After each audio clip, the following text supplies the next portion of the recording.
The legislature has decided to discuss condo safety following the Surfside building collapse. CBS 4's Jim DeFede broke the story. And Jim, where is the legislature in the discussion process right now?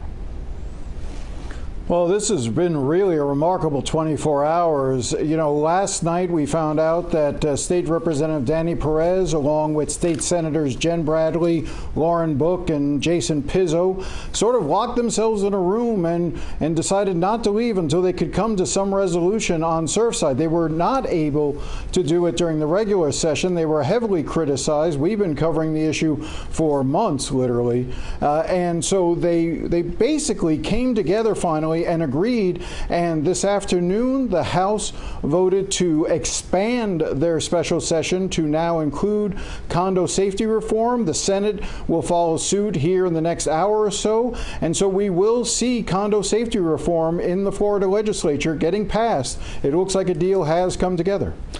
That's good news, Jim. Yesterday when you were talking about this, it sounded like one of the big issues is how much money these condo associations have to set aside in order to deal with these repairs that they have to make. Does it sound to you like there is room for compromise?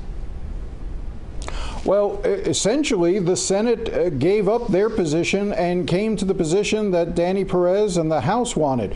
So let me give you some of the basic ideas of what's going to be in this bill. It's a 101-page proposal on Surfside on condo reform. Essentially, these are the highlights. The first thing, as you're talking about, is reserve funds. The funds that associations are supposed to set aside to make critical repairs, to do the maintenance, to make sure that buildings don't fall into such a sorry state that they end up collapsing, as what happened in Champlain Towers and Surfside. So the Senate wanted to make it harder, much harder, to waive those reserves. The House didn't want to allow any waiving of reserves. So now the Senate will adopt the House's position, so there won't be any waiving.